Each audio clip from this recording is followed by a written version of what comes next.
எப்போவுமே கிச்சனில் நின்று சமைச்சிட்டு இருக்க நமக்கு வேறு ஏதாவது சமைச்சு கொடுத்தாங்க அப்படின்னா சாப்பிட்றதுக்கும் மனசுக்கும் அவ்வளோ நிம்மதியாக இருக்கும்.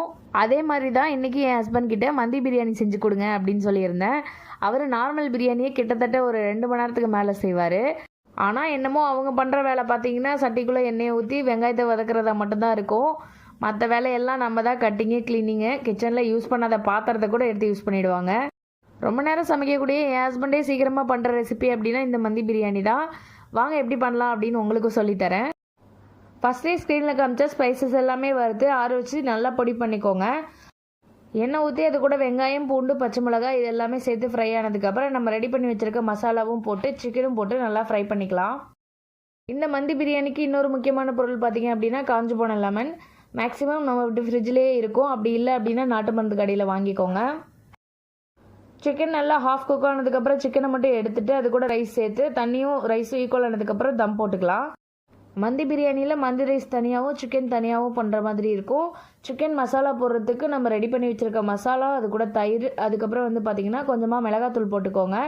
ஏன்னா மந்தியோட ரைஸும் கொஞ்சம் சட்டலாக இருக்கிறதுனால சிக்கன் கொஞ்சம் ஸ்பைசஸாக இருந்தால் நல்லாயிருக்கும். ஹாஃப் லெமன் போட்டு தேவையான அளவு உப்பு போட்டு நல்லா சிக்கனை வந்து மிக்ஸ் பண்ணிவிட்டு ஒரு ஓரமாக வச்சுக்கோங்க. லாஸ்ட்டில் வந்து ஃப்ரை பண்ணி எடுத்துக்கலாம். பிரியாணியை எப்போவுமே தம்மில் போடும்போது கீழே தோசைகள் வச்சுக்கோங்க. அப்போ தான் அடி பிடிக்காமல் இருக்கும். மேலே நல்லா டைட்டாக க்ளோஸ் பண்ணி வெயிட்டான பொருள் வச்சுக்கோங்க ஈக்குவலாக. அப்போ தான் நமக்கு வந்து ரைஸ் வந்து குக் ஆகும் குலையாமல்.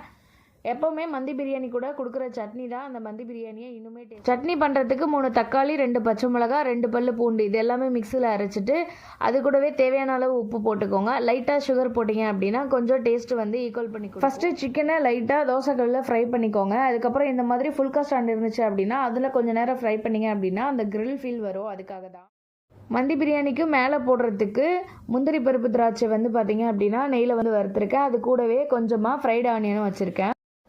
பிரியாணி பார்த்திங்க அப்படின்னா சிம்மில் வச்சு ஒரு 15 மினிட்ஸ் வந்து தம் போட்டால் போதும். அது வந்து ஒவ்வொரு ரைஸை பொறுத்து டிஃபர் ஆகும். அதுக்கேற்ற மாதிரி நீங்கள் வந்து பார்த்துக்கோங்க. நம்ம இப்போ ரெடி பண்ணி வச்சுருக்க இது எல்லாத்தையுமே ஆர்கனைஸ் பண்ணிடலாம். மந்தி ரைஸ் பார்த்திங்க அப்படின்னா ரொம்பவே ப்ளைனாக இருக்கும். பட் இதெல்லாம் நம்ம சேர்த்து சாப்பிடும்போது தான் வந்து ஒரு மந்தி பிரியாணி ஃபுல்ஃபில் இருக்கும்.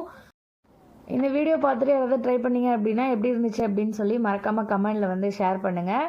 வீடியோ பிடிச்சிருந்துச்சுன்னா ஒரே ஒரு லைக் கொடுத்துட்டு சேனலை சப்ஸ்கிரைப் பண்ணிக்கோங்க. தேங்க்யூ, தேங்க்ஸ் ஃபார் வாட்சிங்.